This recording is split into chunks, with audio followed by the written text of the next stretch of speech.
But now I would like to set the scene for the second Nordic talks of the evening, where we will have a conversation about roadmaps and public-private partnership to achieve green transition and economic growth. And you can come back with some of your ideas that you had earlier that may have left outside of your presentation. So I would like to introduce our panel.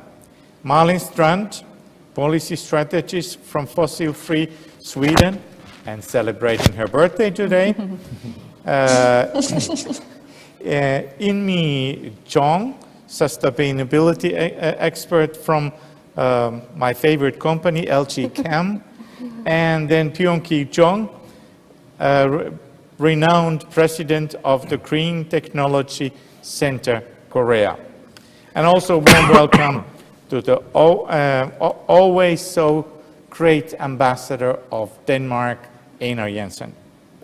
I would also like to remind you that this is supposed to be a relaxed dialogue, if we ever can relax, but as much as we try, among speakers, hosts, and not least our audience over there. And please remember to engage by raising your questions at the live stream website. Einar, energy production and energy consumption are two sides of the same coin, as you know, when it comes to the green transition. One cannot live without the other. However, they are also very different in terms of the technological challenges. At almost 2/3, the Nordic region has one of the highest shares of renewable electricity consumption in the world. This is due to the large amount of hydropower of Norway and Sweden, biomass burned in combined heat and power plants across Finland, and of course wind power in Denmark.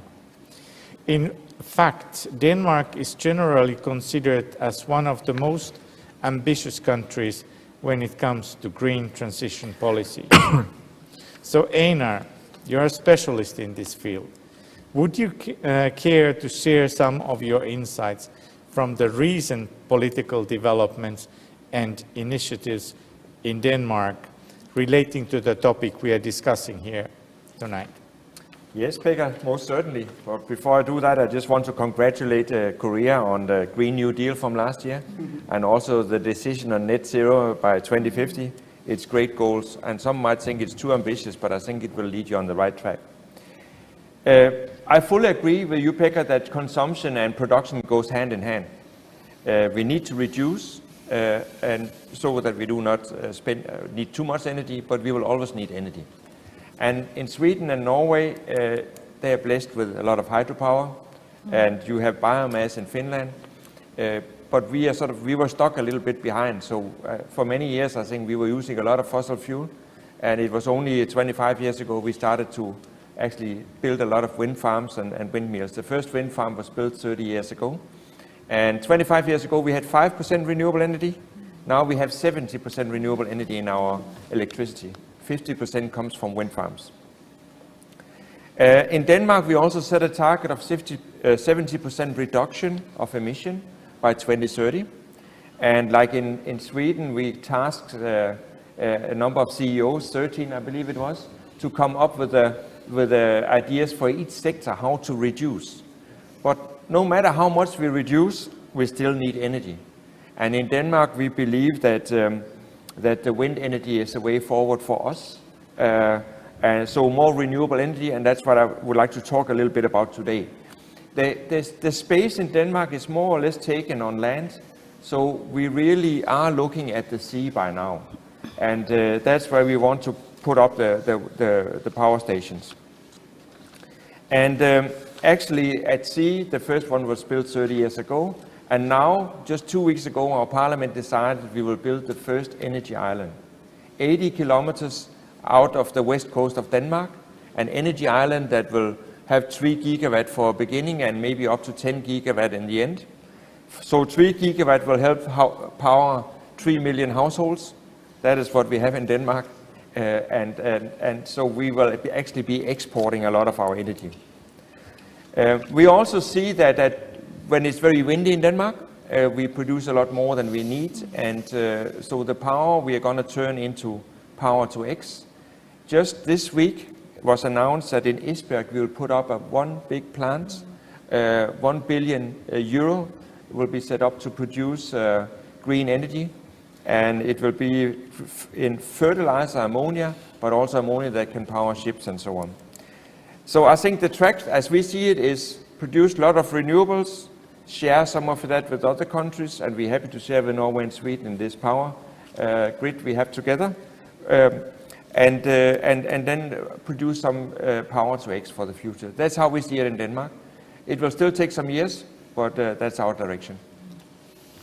Okay, thank you, Einar. Then I turn to Malin.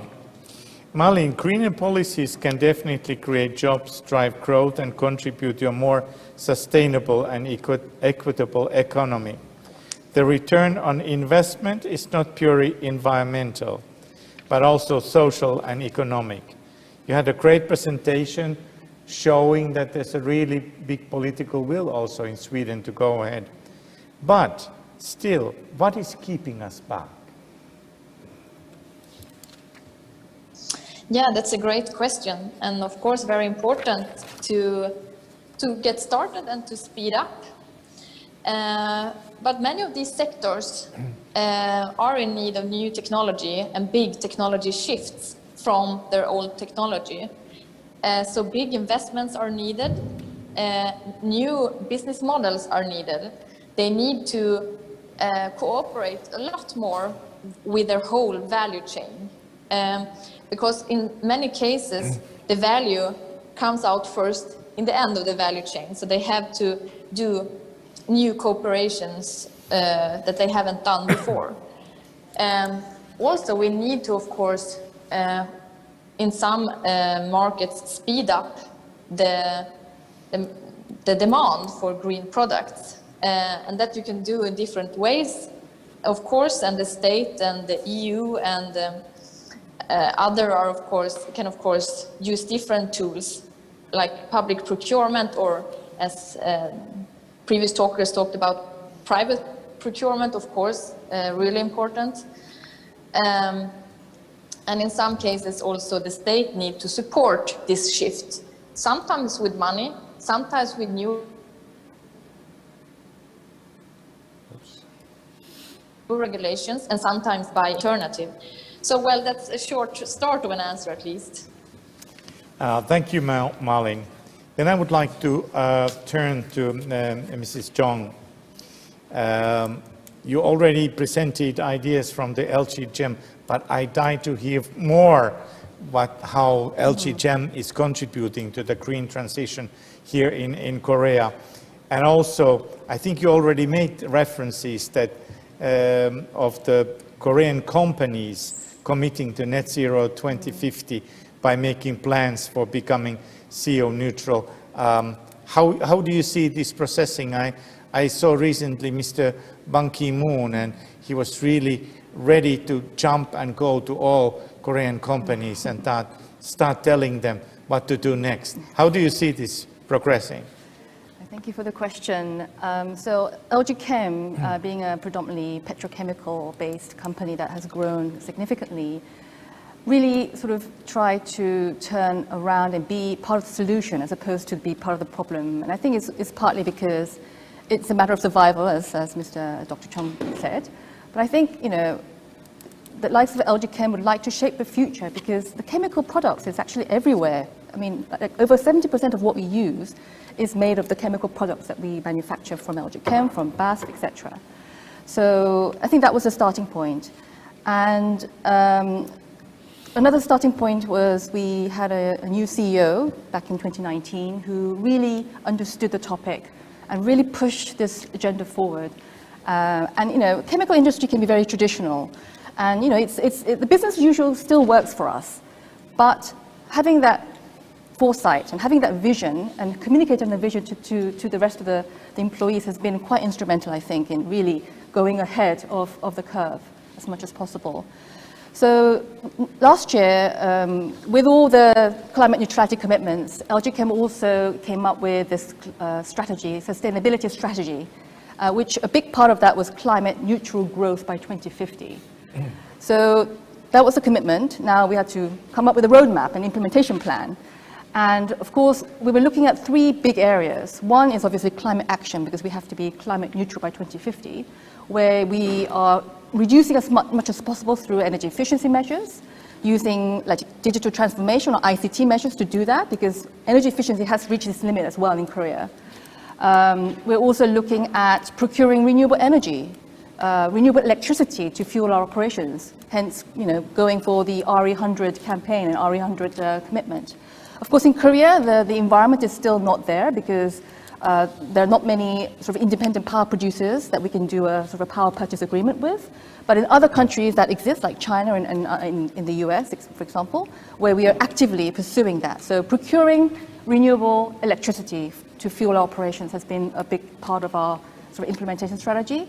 Of course, what remains we have to then offset and compensate. But we won't be sort of buying sort of certified emission reductions. No, we want to try and reduce and through offsetting through some very strategic means. So, for example, really selecting projects that has really value and reduction potential, as well as sustainable development goal, meeting that goal purpose. I think those are the kind of things that we're trying to look at from a climate action perspective. The second is we want to produce our products in a responsible manner, and part of that is sourcing responsibly.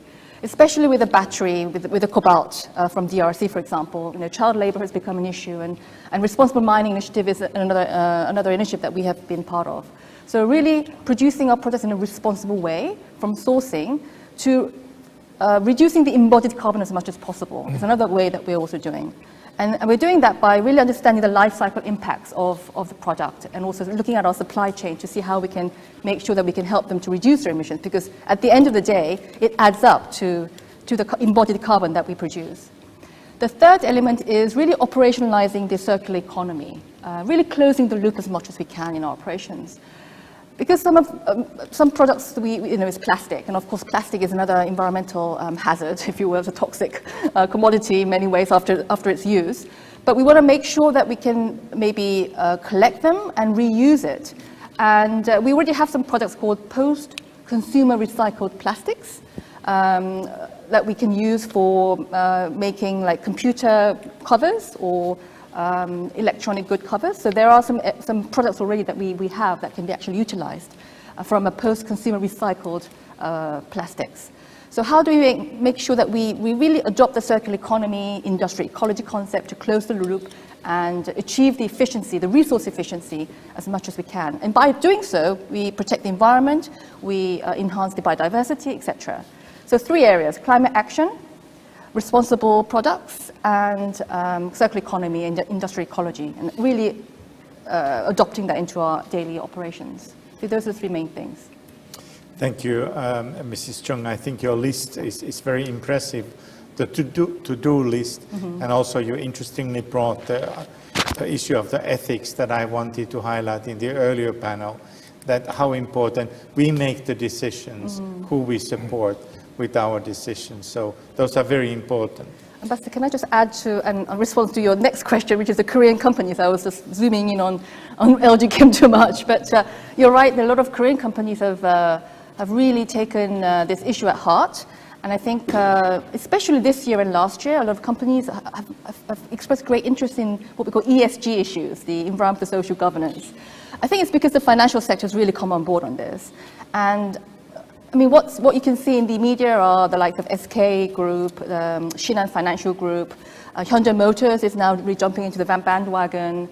POSCO is actually, they announced going climate neutral. So yes, so people have made commitments, but I think the real proof is whether that's going to be actually followed up by real action and putting money where the mouth is. Exactly. And you mentioned the finances side. So there's this finance minister's action for climate change as well. We are quite actively there. We hope also to see Korea join that, because it's important to get from that side also the sort of like emphasis on these questions. But Mr. Cheong, your view what is needed in terms of commitments from industry so that Korea can meet the net zero by 2050. What is your take on this? Well, Dr. Chung께서 답변하시는 과정에서 사실은 상당 부분이 답변이 됐다고 I believe that question was very much answered 강조드렸다시피 by Dr. Chung just now. As I stressed earlier, Korea is very export-driven, manufacturing-driven, and carbon-intensive industry.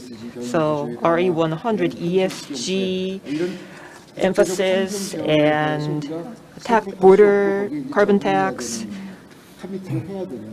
Korea will have to commit to all of those changes in the international community. But for carbon neutrality, companies will have to transform and innovate, and that comes from policy and investment in technology. All of those strategies will have to be in place. So the government, in terms of investing in technology and development, that is possible. However, the companies, the industry itself has to have a very strong commitment for R&D, for technology, and that innovation and transformation will not come from one single company. We have to make very good use of the resources, the innovative resources in government-funded organizations, and also strategies for shared growth should be brought into transformation industries. One example would be the steel-making industry in Korea has set up a green steel committee, setting up a consultative body to discuss these issues. And Hyundai Motors Company and POSCO also have set up a coalition to share the responsibility of hydrogen fuel cell development and related technologies. So we see that there is quite active engagement in the industry. So not only in the international community, but also within Korea, we believe that we have to have a lot of collaboration for such innovation and transformation. Quickly to Dr. Jung's, from a petrochemical perspective, I had it on my slide, but the carbon capture, utilization and storage is a huge technology that we really want to get it commercialized because, as I mentioned, efficiency has reached its limit. We have to reduce as much as we can within our operations, but the technology is missing right now. And carbon capture and utilization technology is one technology that we're looking at, and petrochemical industries are really coming together in Korea to see how we can make that happen together with the government and from funding from the government as well, just to add from Dr. Chung's comment. I think we have learned here that the Nordics have very effective utilization of renewable energy sources and have already accelerated green transitions across industries. But that was shown in many cases here. In the Nordic cases, at the same time, we have taken a clear note of the Korea's recent ambitious announcements and significant investments to move on a green path to the future. So I think we heard lots of great ideas from our Korean speakers how to go further. The issue is then also lays what is the best way to collaborate together with Nordics and Korea. I think we can leave that till a little bit later. With your final statements, you can come back to that, because right now we would like to take some questions, if we have received some questions from the audience. We have received quite a few questions. The first one is for Inhee Chung. What do you consider should be the long-term strategies for petrochemical companies in the race to zero, considering that the industry inherently relies on fossil fuels? Very, very important question there. I think that's something that our strategy unit is, pulling their hair every day on. I mean, this is just my personal opinion, but at the end of the day, this is a stranded asset from a carbon perspective. So there will have to be some change in the business portfolio. I think, the products, if they're made from renewable sources, if they're made from bio-based materials, which we are quite keen to collaborate with Nordics with, then I think those kind of products should be expanded. But if it's predominantly carbon-based, we have to make hard decisions and see whether that could be, have to exit from that product portfolio. So there are some very hard decisions to be made if we want to be relevant and alive and kicking and thriving in 10, 20, 30 years' time. And then we have a question for Malin Strand. How long will it take for the Swedish industries to make profits with carbon neutral strategies without government grants?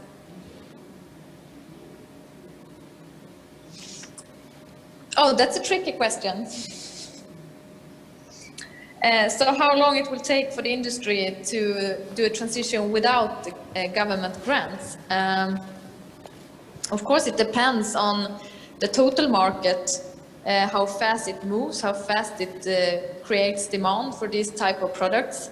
And of course, grants from the government is not the only tool that the government has. It can stimulate the market in other ways and help these industries in many other ways, like, for example, building infrastructure, having shorter permits processes, which make the profit can come earlier. But I cannot say a year where the Swedish industry will become competitive. That's a very hard question. Okay. And then we have a question for our two Korean speakers. Which stakeholders in Korea are natural to initiate public partnerships or industry roadmaps like the one that Malin Strand has described today? So which stakeholder takes the lead?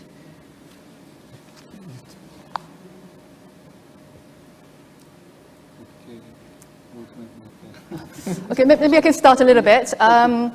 I think, the government has been quite proactive, I think.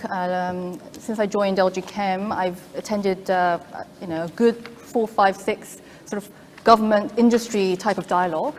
And they're very keen to understand the challenges and opportunities that are lying within the private sector, because as Dr. Chung mentioned, Korea is a very manufacturing-based, export-oriented country. So, going climate neutral is a must, but we have to go together. So I think the government has been taking some proactive actions, but at the same time, industry is also doing that. And we're not just looking from within, we're looking outside as well. How can we collaborate with, with the EU, with the US? We're looking at outside. So, yes, that's my answer.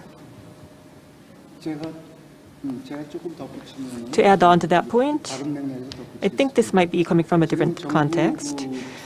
So the government's strategy for carbon neutrality is fleshing out the details in the scenario for the 2050 carbon neutrality, and in the latter half of the year, there will be specific sector-level strategies. So the sector-level roadmaps, those will be built in the latter half of the year. But listening to the speakers from Sweden, I was quite impressed with the following. These processes, we have put this directly under the president, under the Carbon Neutrality Committee that reports directly to the president, which will of course engage with other government line industries. But that committee is spearheaded by the government. However, in your presentation, the Fossil Free Sweden, that initiative was set up by the industry, and it's of course supported by the government, but anyway, ownership is taken by the industry, and I thought that was very impressive, and I think that's something that Koreans should look into, to look at it as a reference case. Thank you very much for those insights. I think we have learned a lot here today. It seems that we have very short of time now, and we have come to the point that we would need your final sort of like statements, as you learned also in the beginning, that call to action is something that we are asking from you. Of course, we have to look after that the political ambitions in the Nordics, in Korea and beyond are really leading to a fast and profitable green transition. But as a final thing, 1 minute to all of you, the takeout from this discussion. and forward. So, Einar, maybe you could start with this. Thank you. I'll be happy to. I want to touch on what Ms. Chung said about, RE100. The future is that everybody wants to demand renewable energy, 100% for production. In Korea, there's only 5 or 6% right now. So so it could actually cost workplaces. You could come in a bad situation. You would have to actually close down factories and so on. And so I think that it's urgent to move on independent power production and ask for more renewables. I can only see that the area is offshore wind because no more space for wind and solar on land because you have limited space. So I think, big scale offshore wind could be a way to go. And there's lots of jobs in it, 4,600 jobs per gigawatt. And I think Asia will be looking for 600 gigawatts. So you can be a first mover, the first one to step in there and gain a lot from it. Ask for renewable energy, buy renewable energy.